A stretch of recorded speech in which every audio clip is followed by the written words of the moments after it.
Hello, നമ്മുടെ മറ്റൊരു വീഡിയോയിലോട്ടേക്ക് സ്വാഗതം. അപ്പോൾ വാലന്റൈൻസ് ഡേ ഒക്കെ അടുത്ത് വരില്ലേ, അപ്പം ഇന്ന് നമുക്കൊരു വാലന്റൈൻസ് ഡേ ക്രാഫ്റ്റ് ചെയ്യാം. അപ്പോൾ അതിനായിട്ട് ഞാൻ ഈ ഒരു ക്യാപ്സ്യൂളാണ് ഉപയോഗിച്ചിട്ടുള്ളത്. ആദ്യം തന്നെ നമുക്ക് ഈ ക്യാപ്സ്യൂൾ ഒന്ന് ഓപ്പൺ ആക്കിയിട്ട് അതിനകത്തുള്ള മരുന്നിൻ്റെ പൊടിയൊക്കെ ഒന്ന് ഒഴിവാക്കിയെടുക്കണം.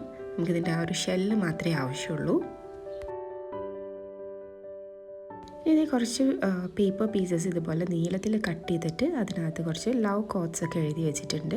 അത് ഇതുപോലെ നമുക്കൊന്ന് ചുരുട്ടിയെടുക്കണം. അപ്പോൾ ഇത് ചുരുട്ടാനായിട്ടൊരു പെയിൻറ്റിങ് ബ്രഷിൻ്റെ ബാക്ക് സൈഡാണ് ഉപയോഗിക്കുന്നത്. ചുരുട്ടിയെടുത്ത പേപ്പർ ഒരു റെഡ് ത്രെഡ് വെച്ചിട്ട് ഇതുപോലെ ഒന്ന് കെട്ടി കൊടുക്കാം.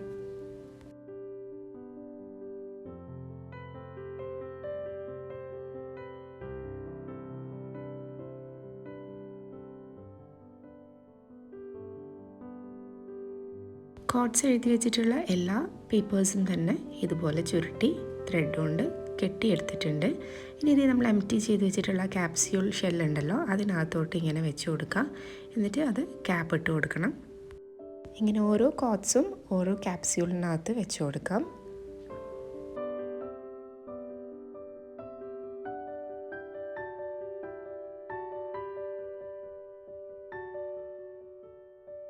അങ്ങനെ ഇത് എല്ലാ കോട്ട്സും നമ്മൾ ക്യാപ്സ്യൂളിനകത്ത് ആക്കി കഴിഞ്ഞിട്ടുണ്ട്. ഇനി നമുക്ക് വേണ്ടത് ഒരു പഴയ ഈ ആക്രിലിക്കിൻ്റെ ഒക്കെ ബോട്ടിലുണ്ടല്ലോ, ഫാബ്രിക് പെയിൻ്റിൻ്റെ ഒക്കെ ബോട്ടിലാണ് വേണ്ടത്.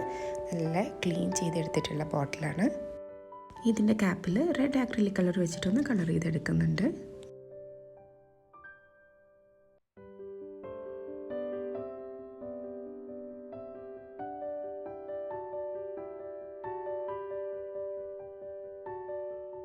ഈ പെയിൻറ്റ് പെട്ടെന്ന് തന്നെ ഉണങ്ങി കിട്ടും കേട്ടോ. അപ്പോൾ അത് പെയിൻറ്റ് ഉണങ്ങി കഴിഞ്ഞാൽ ഇതിനകത്ത് നമ്മൾ നേരത്തെ ചെയ്ത് വെച്ച ക്യാപ്സ്യൂൾസ് ഉണ്ടല്ലോ, അതിട്ട് കൊടുക്കാം.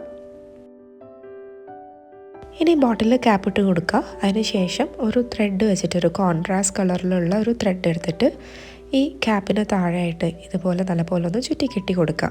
അപ്പോൾ ഈ ത്രെഡിന് പകരം സാറ്റിൻ റിബൺ എടുത്താലും മതി. സാറ്റിൻ റിബൺ ഇതേപോലെ ഒന്ന് കെട്ടിയതിന് ശേഷം ഒരു ക്യൂട്ട് ബോ ഉണ്ടാക്കി വെച്ച് കൊടുത്താലും മതി. അപ്പോൾ ഞാനിവിടെ ത്രെഡ് എടുത്തിട്ടുള്ള ഇനി ഒരു സ്റ്റിക്കർ ഗ്ലിറ്റർ പേപ്പറിൽ നിന്ന് ഞാൻ 2 കുഞ്ഞ് ഹാർട്ട് ഷേപ്പ് കട്ട് ചെയ്തെടുത്തിട്ടുണ്ട്. അത് ഇതേപോലെ ഈ കട്ട് ചെയ്ത പീസ് നൂലുണ്ടല്ലോ, ഇതിനൊന്നിങ്ങനെ വലിച്ച് താഴോട്ട് വെച്ചിട്ട് അതിൻ്റെ മുകളിൽ ഇങ്ങനെ ഒന്ന് ഒട്ടിച്ച് കൊടുക്കുകയാണ്. അപ്പോൾ ഇത്രയേ ഉള്ളൂ, പെട്ടെന്ന് തന്നെ ചെയ്തെടുക്കാൻ പറ്റുന്ന ഒരു വാലന്റൈൻസ് ഡേ ഗിഫ്റ്റാണ്. അപ്പോൾ വീഡിയോ എല്ലാവർക്കും ഇഷ്ടമായി കാണുമെന്ന് വിചാരിക്കുന്നു. ഇഷ്ടമായി കഴിഞ്ഞാൽ ലൈക്ക് ചെയ്യാനും കമൻറ്റ് ചെയ്യാനും ഒന്നും മറക്കരുത്. ഇനി മറ്റൊരു ഈസി സിമ്പിൾ ക്രാഫ്റ്റായിട്ട് കാണാം. അതുവരേക്കും ടേക്ക് കെയർ, ബൈ.